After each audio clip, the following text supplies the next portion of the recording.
আল্লাহ যে অবস্থানে রাখছেন, পোলাপানের সাথে রাস্তায় নামার কোনো দরকার ছিল না।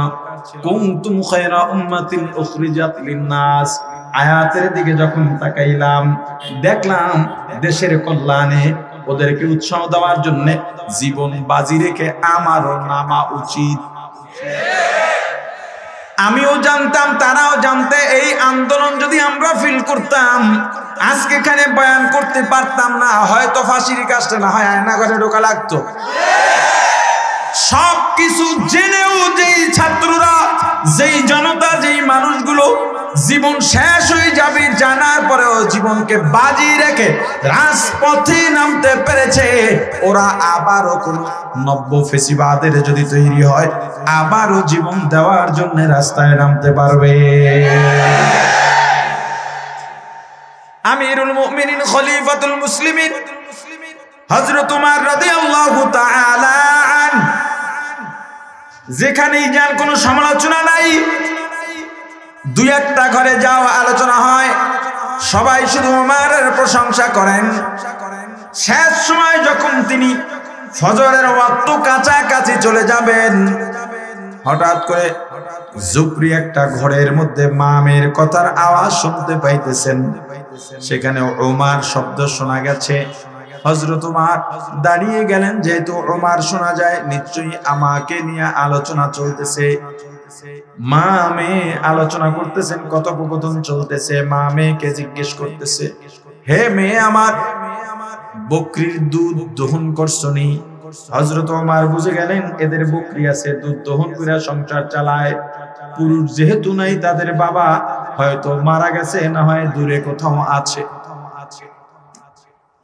মেয়ে বলল, মা দুধ দহন করছি কিন্তু একটু সমস্যা। বলে কি? আজকে দুধ অন্য দিনের থেকে পরিমাণে কম হয়েছে। মা বলেন, তাহলে তো সর্বনাশ, আমাদের যে নিয়মিত কাস্টমার, একজন কাস্টমারকে দুধ দিতে পারবো না, অন্য জায়গার কাস্টমার হয়ে যাবে।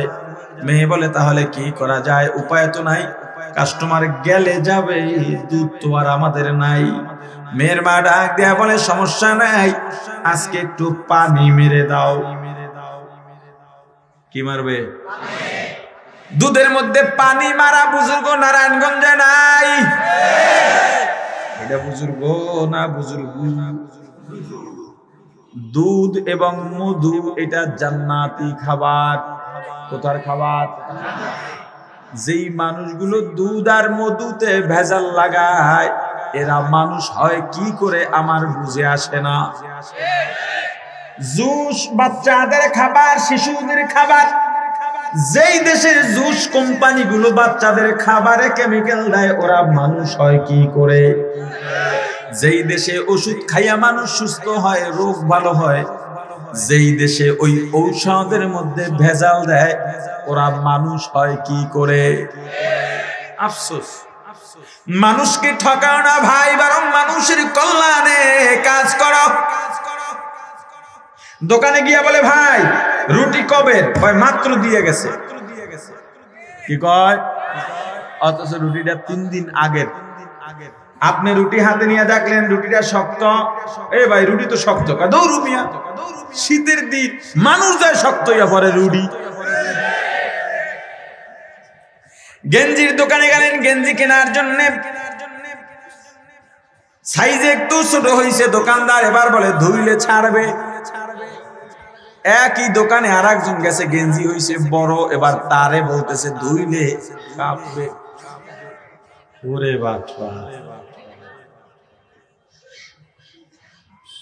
ফলের মার্কেটে গেলেন, এ ফরমালিন ছাড়া ফল আছে কার? একজন গিয়া খপ করে আপনার হাত ধরে ফেলবে। মেয়ে চিনলেন না? বাংলাদেশটাই তো ফরমালিনে ভরে গেছে মিয়া। আবার ফরমালিন ছাড়া ফল চান, এই যত ফল দেখেন সব ফরমালিন। আমার দি মিছা কথা কইয়া ব্যবসা করি না, আমার দিও ফরমালিন। আপনি তো গইলে গেছেন, কত সৎ মানুষ। এরপর আস্তে আস্তে বলে, তবে ভাই আপনার চেহারা দেখেই মনে করছি আপনি ফরমালিনের লোক না। একটুক না চিনতে পারলে কিসের ব্যবসা করলে? আপনাদের মতো কিছু মানুষের জন্য মানুষ তো ভালো জিনিসের কদর জানে না। এ রাজশাহী থেকে নিজে আম নিয়ে আসছি, নিজ দিয়া বাইর করে, এই যে এটা ফরমালিন নাই, টাকা কিন্তু 2টা বেশি লাগবে দাদা। অথচ উপরেরটা নিচেরটা সমান।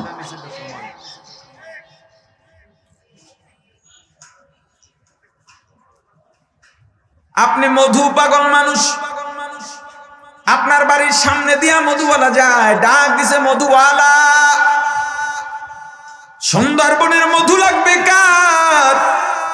আপনি দৌড়ে নামছেন, দেখলেন বালতি ভরা মধু, এর মধ্যে কিছু মৌচাকও আছে, টুকরা টুকরা ভাঙা, কিছু মৌমাছিও আছে। জিজ্ঞেস করলেন ভাই খাঁটি তো? মাথার কসম দেয়, আসমানের কসম, 7 আসমানের কসম, 7 জমিনের কসম, ছেলে মেয়ের কসম, বউয়ের কসম, মা বাবার কসম, দুনিয়ার সব কসম দিয়া বলে আমি নিজে গিয়া সুন্দরবন থেকে মধু আনছি। দেখেন এই যে পোকে কামড়াইছে, দেখছেন ফুলে রয়েছে সব। কিন্তু ওর 14 গোষ্ঠীও জানে না সুন্দরবন কোন পথ দিয়া যায়। সেরা টাকার নোট 500 টাকা, 1000 টাকা, এবার তো সব চান্দুরা ধরা খাবে। সেরা নোট, নকল তো কথাই নাই, নকল তো কাউকে দেওয়াই যাবে না। সেরা টাকার নোট, নামাজি মানুষ পকেটের মধ্যে 1000 টাকার ছেঁড়া নোট কষ্টের দিয়া জোড়ায় রাখছে। ভাই এমন ভাবে জোড়া দেয় যাতে না দেখা যায়। না দেখা যাওয়ার মতো জোড়া দেওয়ার উদ্দেশ্য কি? যাকে দেবে সে যেন বুঝতে না পারে। কথা কয় না? আমি জানি না এগুলো আপনাদেরকে কেউ বলছে কিনা। ছেঁড়া নোট নিয়ে নাড়াচাড়া করতেছে, পাশে আর এক নামাজি। কি হয়েছে? টাকাটা ছেঁড়া। টেনশন কিসের? বেশি টাকার মধ্যে ঢুকে দেয়। আপনার কাছে একজনে 20,000 টাকা পাবে, আপনি 19টা 1000 টাকার নোট দিলেন ভালো, একটা দিলেন ছেঁড়া, ভেতরে ঢুকাইয়া। পাওনাদার যদি টাকাটা ধরতে না পারে, কিন্তু পরবর্তীতে যদি চালাইতে না পারে, কিয়ামতের ময়দানে আপনাকে 1000 টাকা দেওয়া লাগবে। ভালো করে বুঝে লয়েন। ছেঁড়া টাকার নোট আলাদা করে তার হাতে দেন, ভাই এই নোটটা আলাদা না, এটা ছেঁড়া। দেখো কথা বলো, দেখো টাকাটা চালাইতে পারবা কিনা। পাওনাদার যদি মেনে নেয়, আমার দায়িত্ব, পারি আর না পারি, তুমি ঋণ মুক্ত হয়ে গেলা।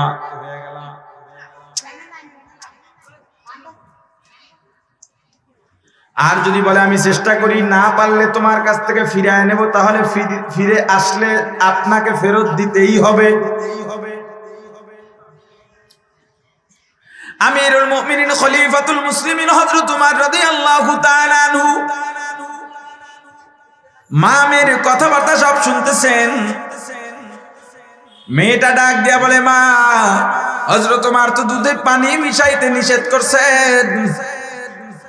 মা জবাব দিয়া বলে, এটা তো আমিও জানি, কিন্তু এখানে তো ওমর নাই, ওমর দেখবেও না, জানবেও না, আজকে মিশাইয়া দাও। মেয়েটা জবাব দিয়া বলে, মাগো, ওমর যদিও না দেখেন, ওমরের আল্লাহ তো দেখে। আউলিয়ারা কার কুবা ইখতিয়ার, জাহেলারা কার দুনিয়া ইখতিয়ার, আশিকারা মিল্লাত মাযহাব জুদাস্ত, আশিকারা মিল্লাত মাযহাব খুদাস্ত। মিয়ানে আশিক মাশুক রমজিস্ত, কিরামান কাতিবিনরা হাম খবর নিস্ত। হযরত উমর আর দেরি করেন নাই, চলে গেলেন। ফজর পড়লেন, তেলাওয়াত করলেন, জিকির করলেন, ব্যক্তিগত আমল সারলেন, ইশরাকের নামাজের পড়ে ডাকলেন আশপাশের লোকজনকে, আমি আজকে একটা মেয়ের সন্ধান পাইছি, আমার বড় পছন্দ হয়ে গেছে। মেয়ের দেখছেন? হুজুর কি মেয়েকে দেখছেন? বলে, হুজুর কি করতে চান? বলে, আমার ছেলের বউ বানাইতে চাই। অর্ধ পৃথিবীর মালিক, শাসনকর্তা, নিজের ছেলের বউ বানাইতে চান কাকে? ঘর ভারী নাই, বাবাও নাই, দুধ দহন কইরা সংসার চলে। মেয়েটা বেটে না লম্বা, কালো না সুন্দরী, তাও দেখেন নাই, শুধুমাত্র দিনদারির কারণে অর্ধ জাহানের শাসক বললেন এই মেয়েটাকে আমার ঘরের ছেলের বউ বানাইতে চায়। এ যুবক, বিয়ে করতে যাইবা, মেয়ে দেখতে যাইবা, সুন্দরী কিনা এটা দেখার অধিকার তোমার আছে। বংশমর্যাদা কেমন এটাও যাচাই করার অধিকার তোমার আছে। সম্পদ কেমন, টাকা পয়সা, ক্ষমতা কেমন এটাও দেখার অধিকার তোমার আছে। কিন্তু দিনদারি আছে কিনা এটা অধিকার নয়, এটা তোমার দায়িত্ব। দিনদারি আছে, এরপরে যদি সুন্দরী হয় আলহামদুলিল্লাহ, সম্পদওয়ালা হয় আলহামদুলিল্লাহ, ক্ষমতাওয়ালা হয় আলহামদুলিল্লাহ, বংশমর্যাদা যদি ভালো হয় সুম্মা আলহামদুলিল্লাহ। কিন্তু টাকা নাই, পয়সা নাই, বংশমর্যাদা নাই, ক্ষমতা নাই, সম্পদ নাই, কিন্তু মেয়েটা দিনদার, আর কোনো দিকে তাকাইস না। টাকা আছে, পয়সা আছে, সুন্দরী, বংশমর্যাদা আছে, দিনদারি নাই, দুনিয়ার কিচ্ছু নাই, এমন একটা মেয়েকে ঘরে ঢুকাবি আমার ভাই, দুনিয়ার জাহান্নামটা নিজে হাতে কইরা নিজের ঘরে ঢুকাইছো।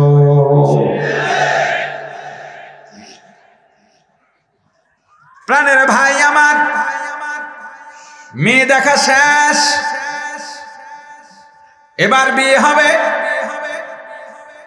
কাবিন নিয়ে কথা, যৌতুক নিয়ে তো কথা হতেই পারবে, কথা কয় না। মেয়ের বাপে কয় ছেলের বাপের বেয়াই, সব তো ঠিক, আপনাদের চাওয়া পাওয়া কি, আস্তাগফিরুল্লাহ, নাউজুবিল্লাহ, বেয়াই আপনার সাথে সম্পর্কই হবে না, সব বাদ।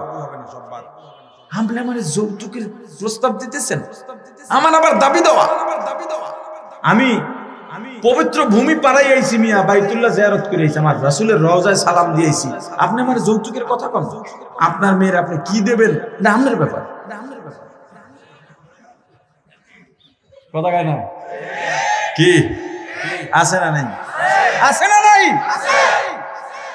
মেয়ের বাবা যদি না চায়, মেয়ের বাড়িতে একটা পান খাওয়াও যৌতুক হয়ে যাবে। খুব সাবধান। ছেলের বাড়িতে 100 জন যাবেন, 500 জন যাবেন, ছেলের বাবাকে আমরা ছেলে পক্ষ, আমরা যাবো 1000, সবগুলা যৌতুকের আওতায়। মেয়ের বাবা যদি বলে আমি অল্প কিছু মেহমানদারি করবো সুন্নতের আশায়, আমার তৌফিক আছে 5 জনকে আমি খাওয়াবো, 1 জন বেশি যাইতে পারবেন না। ইসলাম যে সুন্দর বাইন্ডিং দিছেন, এটা মানো, দেখো সব জায়গায় শান্তি।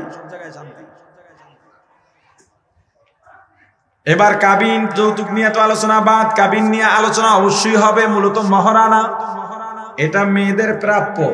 মহারানা নির্ধারণ হবে কিসের উপর? ছেলে যা আয় করে, ছেলের সামর্থ্যে যা আছে, অথবা বাবা ছেলেকে যা দান করবেন দেওয়ার জন্য, বাবা আমি তোমাকে 20,000 টাকা দেবো, এর বেশি পারবো না। তখন ছেলে বলবে আমি মহারানা 10,000 বা 20,000ই দিতে পারবো। মহারানা হোক 10,000 আমরা মানলাম, কাবিন হবে 10 লাখ।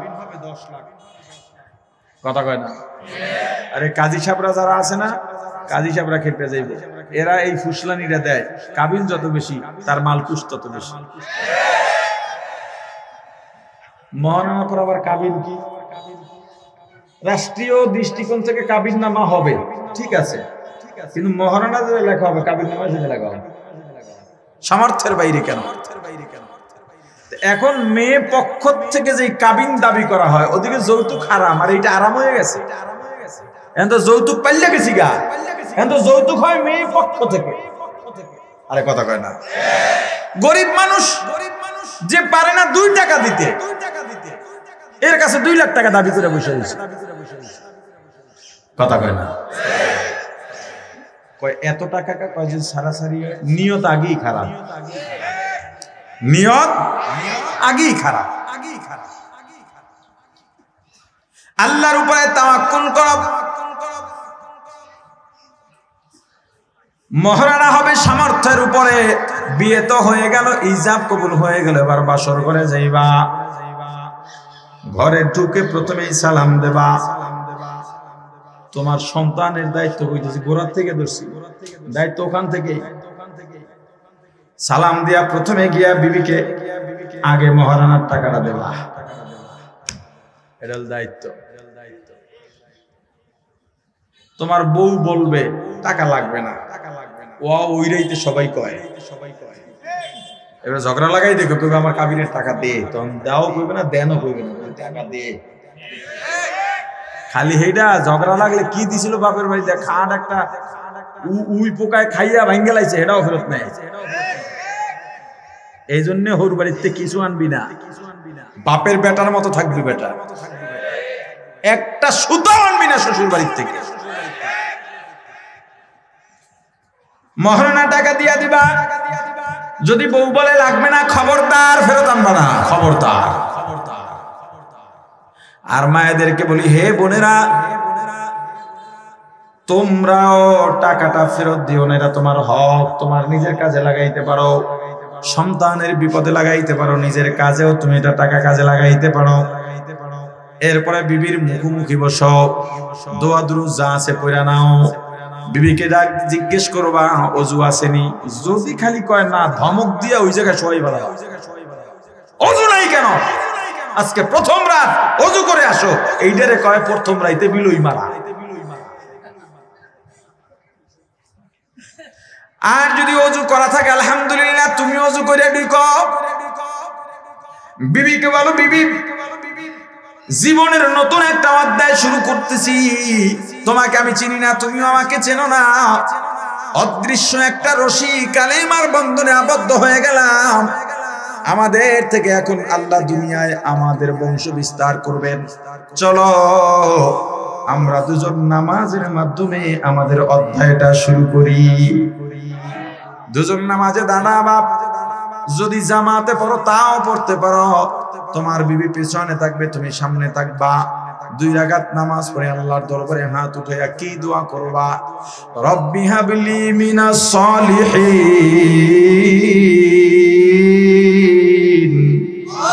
ও আল্লাহ নেক সন্তান দেন।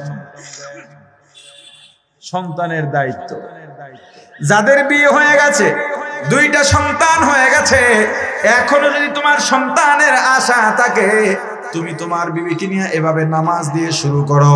সন্তানের দায়িত্ব, সন্তান যদি গর্ভে এসে যায়, 2-1 মাসেই তো খবর পেয়ে যাইবা, ও গর্ভধারিণী মা, খবরদার সন্তান গর্ভে নিয়া গান বাজনা শুনবা না, পরপুরুষের সামনে যাইবা না, কখনো মিথ্যা বলবা না, তুমি যা করবা তোমার গর্ভের সন্তানের উপর তার প্রভাব পড়বে। কথিত আছে, হয়তো হতে পারে কল্প কাহিনীর গল্প, অথবা সত্য, কল্প কাহিনীর গল্প হোক অথবা সত্য হোক, ঘটনাটা অনেক ইফেক্টিভ এবং শিক্ষণীয়। বড় পীর আব্দুল কাদের জিলানী রাহমাতুল্লাহি আলাইহি মায়ের গর্ভ থেকে 18 পারা কোরআন হেফজ করে দুনিয়ায় আসছে। এটা এমনি এমনি হয়? আরে কথা বলে না, এমনি এমনি হয়? সন্তান যখন ভূমিষ্ঠ হবে, 1 সপ্তাহ ভূমিষ্ঠ হওয়ার পর ডান কানে আযান, বাম কানে ইকামাত। তোমার সন্তান ছেলে হোক বা মেয়ে হোক, দুনিয়াতে আসার সাথে সাথে তার কানে রিসালাতের দাওয়াত চলে যাবে, তাওহীদের দাওয়াত চলে যাবে। আল্লাহু আকবার, আল্লাহু আকবার, আল্লাহু আকবার, আল্লাহু আকবার, আশহাদু আল্লা ইলাহা ইল্লাল্লাহ, আশহাদু আন্না মুহাম্মাদার রাসূলুল্লাহ।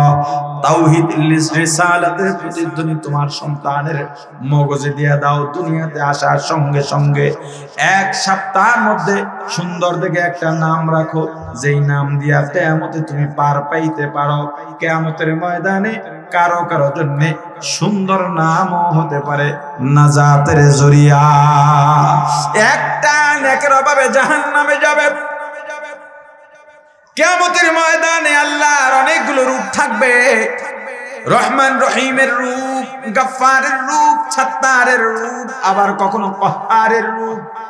সব সময় আল্লাহর কাছে পানা চাও আর দোয়া করো, আল্লাহ কিয়ামতের ময়দানে যেন কহ্হার রূপের সামনে না পড়ি। আল্লাহর দয়ার রূপ, একটা নেকের অভাবে জাহান্নামে যাইতেছো, আর ফিরে ফিরে আল্লাহর কুরসির দিকে তাকাও। আল্লাহর দয়ার রূপ, আল্লাহ ডাক দিবেন, এই বান্দা এদিকে কেন বারবার তাকাচ্ছিস, এদিকে আয়। সামনে দাঁড় করাইবেন, কি কারণে বারবার পেছনে তাকাও? বলবে আল্লাহ মাত্র একটা নেকের অভাবে জাহান্নামে যাইতেছি। যাও মায়ের কাছে যাও, বাবার কাছে যাও বলে গেছিলাম। যেই মা না খাই আমারে খাওয়াইলেন, ওই মা আমারে চেনে না। দুনিয়ায় কার জন্য পাগল হইছো আমার ভাই? দুনিয়া এই আপন আসলে কেউই আপন না। একবারও চিন্তা করো না, এই মুহূর্তে যদি মারা যায়, এই যে মা বাবা, সন্তান, স্ত্রী, ভাই বোন, বন্ধু বান্ধব যে পর হইয়া গেল, এই যে সম্পর্ক শেষ, আর সারা জীবনেও সম্পর্কের জোড়া লাগবে না। এত সম্পদ কামায়া যাও, দিনের পথে তোমার কোনো অবদান নাই কেন? সম্পদের পাহাড় বানাইছো। মসজিদ, মাদ্রাসা, মাহফিল থেকে গেলে তুমি 1000 টাকা দিয়া মনে করো অনেক উদ্ধার করে ফেলছো, অথচ তুমি শত কোটি টাকার মালিক। তোমার সম্পদ দুনিয়ায় পড়ে থাকবে, যারা তোমার আপন না, দিনের পথে যেইটা দিবা এইটাই তোমার সঙ্গে থাকবে। তোমার মা দুনিয়ায় সবচাইতে তোমার আপন। কেমন আপন শোনো। يوم يفر المرء من أخيه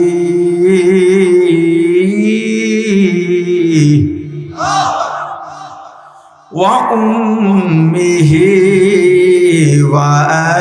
وأبيه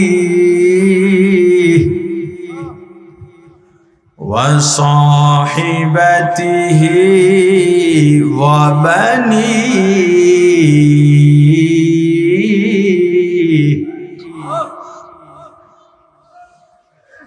يوم يفر المرء من أخيه وأمه وأبيه وصاحبته وبنيه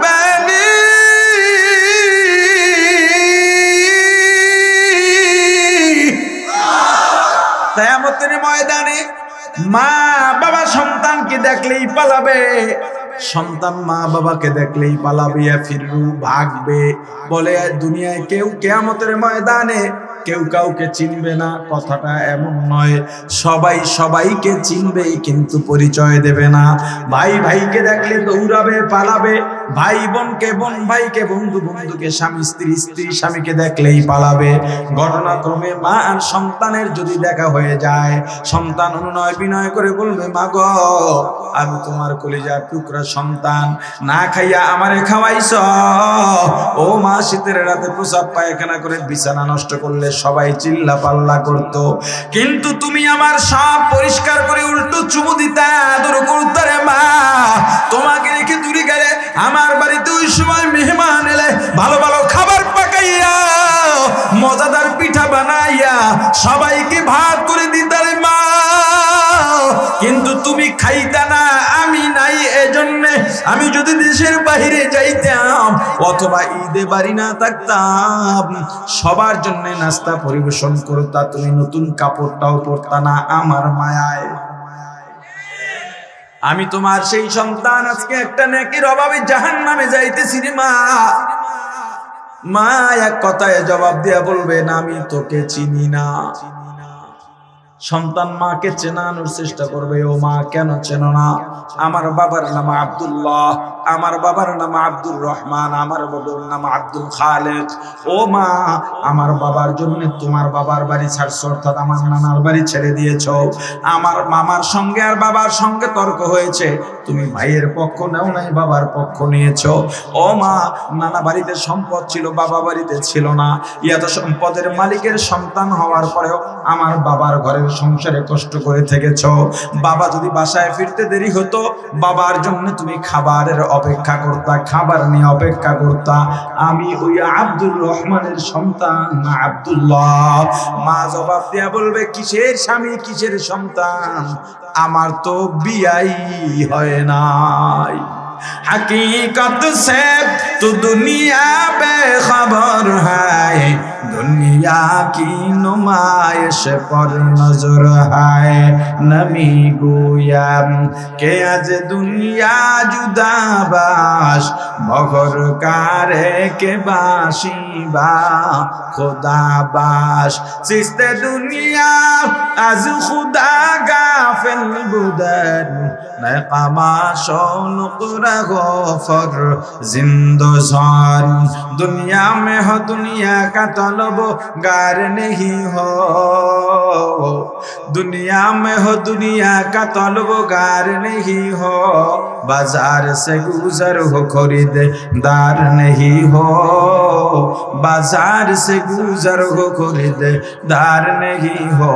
जागा जी लगाने के दुनिया नहीं है, जागा जी लगाने के दुनिया नहीं है। ये इबरत की जाहे तमाशा नहीं है, ये इबरत की जाहे तमाशा नहीं है। ও আল্লাহ, মায়ের কাছেও গিয়েছিলাম চেনে না, বাবার কাছে গিয়েছি চেনে না, ভাইয়ের কাছে গেলাম, বিবির কাছে গেলাম, সন্তানকে তো লাগুরি পাইলাম না।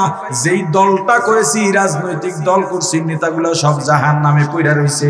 শেষ সময়ে আমি দল ছাইরা তবলিগে গেছিলাম, উজানি গেছিলাম, সরবনাই গেছিলাম, আলেমদের সোহবতে গেছিলাম। এরপরেও আমার একটা গুনাহ রয়ে গেছে। আল্লাহ বলবেন, বান্দা আমিও তো চাই একটা নেকের অভাবে তুই জাহান্নামে যাবি, হতে পারে না। আমিও চাই তোকে জান্নাত দিতে। বলতে বলতে কিছু না পাইয়া শেষ আল্লাহ বলবেন, শেষ পর্যায়ে বলবেন, ও বান্দা তোর নাম কি? বান্দা বলবে, আমার নাম আব্দুর রহমান, আব্দুর রহিম, আব্দুল্লাহ, আব্দুল কুদ্দুস, আব্দুল সত্তার, আব্দুল জব্বার। আমার নাম আব্দুর রব, আমার নাম ইব্রাহিম, আমার নাম মুসা, আমার নাম ঈসা, আমার নাম হারুন, আমার নাম আহমদ, আমার নাম মুহাম্মদ, আমার নাম আবুল কাসেম, আমার নাম উমর, আমার নাম আবু বকর, আমার নাম উসমান, আমার নাম আলী। আল্লাহ বললেন, বান্দা আমার নামে নাম, আমার নবীদের নামে নাম, আমার প্রিয় হাবিবের নামে নাম, আমার প্রিয় বান্দাদের নামে নাম। যা বান্দা, তোকে আমি জান্নাতের ফয়সালা করে দিলাম। কাদেরে কুদরত দারি বড় কামাল, আনতা রব্বি আনতা হাসবি যুল জালাল। সুন্দর দেখে একটা নাম রাখবা, এক সপ্তাহের মধ্যে যদি সমর্থ হয় তাহলে আকিকা দেবা, এক সপ্তাহের মধ্যে চুলগুলো কামায়া ফেলবা। এ সন্তানের মা, সন্তানের সামনে ঘরের মধ্যে ওড়না ছাড়া থাকবা না, মাথায় কাপড় ছাড়া থাকবা না। বেশিরভাগ ঘরে মহিলারা নাকি ছেলে সন্তান স্বামীর সামনে ওড়না ছাড়া থাকে, মাথায় কাপড় ছাড়া থাকে। তোমার ছোট সন্তান তোমাকে যেমন যেভাবে দেখতে অভ্যস্ত হবে, বাহিরের নারীদেরও ওইভাবে দেখতে অভ্যস্ত হবে। মেয়ের মামা ঘরে আইব, আমার মেয়ের মামারে দাঁড় করাই দিচ্ছে, কয় বাসায় আম্মু আছে, তুমি যাইতে পারবা না। এইটা যে ও বলছে, ও তো মাহারাম গায়ে মাহারাম জানে না। কি কারণে বলছে? ও জানে পুরুষ আমার মারে দেখতে পারবে না। আবার বলতেছে, আমার আম্মুরে আব্বু দেখবো, দাদু দেখবো, আর নানু দেখবো, তুমি দেখতে পারবে। আকমে তাকবীর তাহরিমা আল্লাহু আকবার বলে হাত বাঁধলেন, সিজদার দিকে তাকাইয়া সানা পড়লেন, সুবহানাকাল্লাহুম্মা ওয়া বিহামদিকা ওয়া তাবারাকা ইসমুকা ওয়া তাআলা জাদ্দুকা ওয়া লা ইলাহা গায়রুক। আউযু বিল্লাহি মিনাশ শাইতানির রাজীম। বিসমিল্লাহির রহমানির রহিম। আলহামদুলিল্লাহি রাব্বিল আলামিন। আপনার তো ঠোঁট নড়তেছে, তাকানো কোন দিকে? সিজদার দিকে। যেখানে সিজদা দেবেন, আপনার সন্তানের নজর সিজদার দিকে নাই। ও হাত যেমনে পারছে বাঁধছে, বান্দা আপনার দিকে এমনি তাকায় রইছে, কেবলা দিয়া সিনা ঘুরলে নামাজটাকে হে এমনি বান্দা আপনার দিকে তাকায় রইছে। এরপর হে ঠোঁট নাড়ায়, আপনি পড়েন আলহামদু, এ পড়ে না কিচ্ছু, কথা কয় না। আল্লাহ বলেন ফেরেশতা মাসুম বাচ্চা কি করে? ও আল্লাহ ওর তো সতরি ঢাকে নাই, কয় পরের ডাকো। আল্লাহ ওর বাপের দিকে তাকায় রইছে, নিয়ম তো সেজদার দিকে তাকানো। ঠোঁট নাড়ায়া কি বলে? বলে আল্লাহ কিছুই তো বলে না। ওর বাবা কি বলে? ওর মা কি বলে? ও আল্লাহ ওর বাবা বলতেছে আলহামদুলিল্লাহি রাব্বিল আলামিন। আল্লাহ বলেন ও ফেরেশতা লিখে দাও, লিখে দাও। আমার মাসুম বাচ্চা সেজদার দিকে তাকাইয়া বলতেছে আলহামদুলিল্লাহি রাব্বিল আলামিন। আপনি সেজদায় গেছেন নাক কপাল মাটিতে লাগাইয়া, নাক কপাল মাটিতে না লাগাইলে আপনার নামাজ হবে না। কিন্তু আপনার সন্তান মাটিতে নাক কপাল লাগায় নাই, আপনি তো বিশেষ নিয়মে সেজদায় গেছেন। আপনার সন্তান একবারে শটান উপর হইয়া গাল মাটিতে লাগাইয়া আপনার দিকে তাকায় রইছে। আল্লাহ বলেন ও ফেরেশতা, মাসুম বাচ্চা কি করে? কয় আল্লাহ কোন নিয়মের ধার ধারে না, নাক কপাল মাটিতে লাগায় সিজদা দিতে হয়। মাসুম গাল মাটিতে লাগায় রইছে। আল্লাহ বলেন ও ফেরেশতা লেখো, লেখো এই মাসুম বান্দা নাক কপাল মাটিতে লাগাইয়া পড়তেছে সুবহানা রাব্বিয়াল আ'লা। ফেরেশতা বলে আল্লাহ সব বুঝলাম, ওর তো আমলনামা জারি হয় নাই। ও কার নামাজ দেখে নামাজ পড়ে? বলে ওর বাবার। তাহলে ওর আমলনামার যত সওয়াব হইছে, ওর বাবার নামাজ যদি কবুলও না হয়, এই মাসুমের কবুলিয়াতের নামাজের সওয়াব ওর বাবার আমলনামায় দিয়া দাও। নেক সন্তানের চাইতে বড় সদকায়ে জারিয়া আছে? আপনার সন্তান নিয়ে আপনি করছেন কি? সন্তান যখন কথা বলতে শুরু করে, আপনার দায়িত্বের কথা বলছে। সন্তান যখন কথা বলতে শুরু করবে, তখনই প্রথমে তাকে শিখাও আশহাদু আল্লা ইলাহা ইল্লাল্লাহু ওয়াহদাহু লা শারীকা লা ওয়া আশহাদু আন্না মুহাম্মাদান আবদুহু ওয়া রাসূলুহু। সন্তানকে দিন শেখানো শুরু করো। 7 বছর হয়ে গেছে, এরপরে সন্তানকে সাথে নামাজে নিয়ে যাও, মসজিদে যাও, সন্তানকে নিয়ে যাও। যেই মসজিদ কমিটি ছোট শিশুদের মসজিদে ঢুকতে দেয় না, ওই কমিটি মসজিদ থেকে বের করে দিয়া ছোটদেরকে মসজিদে ঢুকাইবে। তুমি কে রে কমিটি? হ্যাঁ, ওরা এখন মসজিদে যাইবে না তো অভ্যাস করবে কেমনে? বরং মসজিদ কমিটির বরাদ্দ করা দরকার। যে শিশুরা মসজিদে আসবে, কমিটির পক্ষ থেকে মসজিদে চকলেট আছে, এটা না করে এবার বাইর করে দেয়। 10 বছর পর্যন্ত নামাজের সাথে সাথে নামাজে দাঁড় করান, নিয়ম কানুন শিখান। হুজুর আমি তো নামাজ জানি না। না জানলে তোমাকে এখন শিখতে হবে, শেখা ফরজ, শেখা ফরজ। 10 বছর বয়সে নামাজ পড়ে না, এবার মাঝে মাঝে শাসন করো। শাসন, নির্যাতন না। কি বলছি? শাসন আর নির্যাতনের ব্যবধান কি? শাসন করবা মাদ্রাসাওয়ালা, স্কুলওয়ালা, তুমিও ছাত্রকে শাসন করো, নির্যাতন করবা না। একটা বেদ দাও হাতের মধ্যে, অনেক ব্যথা, কিছুক্ষণ পরে নাই, ওষুধও খাওয়া লাগে নাই, এটার নাম শাসন। এটা কি? বেদ দিছো কয় জামা উঠা, শার্ট উঠা, এই থেকে এই পর্যন্ত দাগ পড়ে গেছে, চামড়া উঠে গেছে, পিঠের মধ্যে মারা, মাথায় মারা, গালে মারা, খবরদার এটা করবেন না। ওষুধ খাওয়া লাগছে, মা বাবার মনে কষ্ট পাইছে, মিডিয়া পর্যন্ত চলে আসছে। মিডিয়া আসছে অন্য কারণে, আপনার আমার দরদে না। কিন্তু সন্তানকে মারছেন, রক্ত বের হইছে, চামড়া উঠায় ফেলাইছেন, এটা নির্যাতন। এটা করবেন না। সন্তানকে শাসন করেন। 12-13 বছর হয়ে গেছে, শাসনেও কাজ হয় না, এবার খানাও বন্ধ করে দেন। এই নামাজ না পড়লে ঘরের খানা বন্ধ। আর তাকে স্মরণ করায় দেন 15 বছর পর তুমি বালেগ হয়ে যাইবা, তোমাকে খাওয়াবার দায়িত্ব আমার না, আমার দায়িত্ব 15 বছর পর্যন্ত। এরপরেও যদি তোমাকে খাওয়াই সেটা তোমার উপরে আমার দয়া, যদি না খাওয়াই তুমি কিছু বলতে পারবা না, তোমার জায়গা তুমি বানায় লও, তোমার যোগ্যতা তুমি অর্জন করো। বাংলাদেশে 15 বছরে যেহেতু তেমন শক্তি অর্জন হয় না, 18 বছর দেয়া দেন, তোরে 18 বছর পর্যন্ত খাওয়াবো, এরপরে তোরটা তুই বুঝবি, আমার যতটুকু শেখানো দরকার আমি ততটুকু শিখাই দিতেছি। সন্তান এরপরও নামাজ আদায় করে না, তেজ্জু কইরা বাইর কইরা দাও। নির্দেশ, নেক আমলের আদেশ এবং দাওয়াত। আদেশ কয় শ্রেণীর জন্য কথা বলে না? 1 নাম্বার সন্তান, সন্তানের জন্য আদেশ না দাওয়াত? সন্তানকে আদেশ করো নামাজে যেতেই হবে। ফজরের সময় তুমি উঠা চিল্লাও, জামাত তৈয়ার, দামরা পোলাগো ঘরে ঘুমায়, একবারও ডাকো নাই।